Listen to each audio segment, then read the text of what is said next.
In the latest upset during the 2018 Democratic primaries, Ayanna Pressley beat a veteran 10-term Democrat in Massachusetts in a House race being watched nationally as an indicator of the future of the Democratic Party. Boston's Ayanna Pressley follows trail blazed by Alexandria Ocasio-Cortez. Read more. With Michael Capuano conceding and no Republican opponent on the ballot in November, Pressley will become the first African-American woman to represent Massachusetts on Capitol Hill. The night also marked another victory for insurgent candidates within the Democratic Party, who are demanding a more strident political posture in the era of Trump.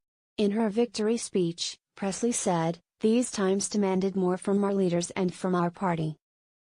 These times demanded an approach to governing that was bold, uncompromising and unafraid. It's not just good enough to see the Democrats back in power, but it matters who those Democrats are." Her win adds her to the growing number of female and minority candidates who have been propelled to victory in primaries by the Democratic base, joining candidates like Andrew Gillum, the Democratic nominee for Florida governor, as well as Alexandria Ocasio-Cortez.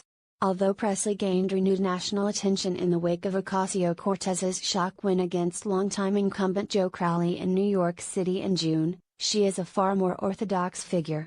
Long heralded as a rising star in the Democratic Party, Pressley was first elected to the Boston City Council in 2009.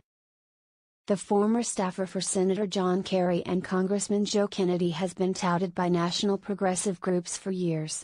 A former Clinton surrogate, Pressley was awarded a Rising Star Award by the Democratic activist group Emily's List in 2015. Pressley, a Boston City Councilor, and Capuano were both ardent progressives with a few differences.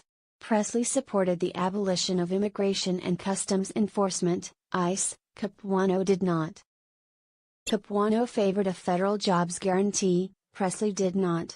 Instead, the race focused on style.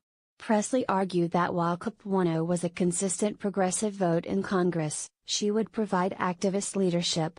In contrast, Capuano pointed to his long-standing relationships in Congress and ability to bring home federal money to the district. Pressley benefited from the changing demographics of her district, which spans much of Boston as well as a mix of blue-collar and well-educated suburbs. It is the only majority-minority district in Massachusetts. Her campaign focused on turning those voters, particularly African Americans, who were less likely to cast ballots in a Democratic primary. Pressley thought was also helped by some cracks in establishment support for Capuano. Both of the state's Democratic senators Ed Markey and Elizabeth Warren did not endorse in the race, and State Attorney General Maura Healey endorsed Pressley. In addition, she was endorsed by the Boston Globe. However, Capuano still had strong support from organized labor, Boston Mayor Marty Walsh, as well as the Congressional Black Caucus's Political Action Committee. In remarks where he conceded even before the race had been called by the Associated Press, Capuano seemed to take his defeat in stride. "Clearly the district wanted a lot of change," said the incumbent. "Apparently the district was just very upset with lots of things going on. I can tell you I have been just as upset as they are. But so be it, that's the way life goes." During her victory speech, Pressley dug into President Donald Trump and his predecessors. "While our president is a racist, misogynistic, truly empathy-bankrupt man, the conditions which have made the 7th District one of the most unequal in America was cemented through policies long before he ever descended the escalator at Trump Tower." Pressley spoke of Capuano, saying he forced me to bring my best, and thanked him for his 20 years of service. Stephanie Voltaire, 29, excitedly jumped through the crowd to glimpse a sight of Pressley. Voltaire cited her candidate's work to save temporary protected status for immigrants as a major factor of her support. "I'm ready for her to fight for immigrants."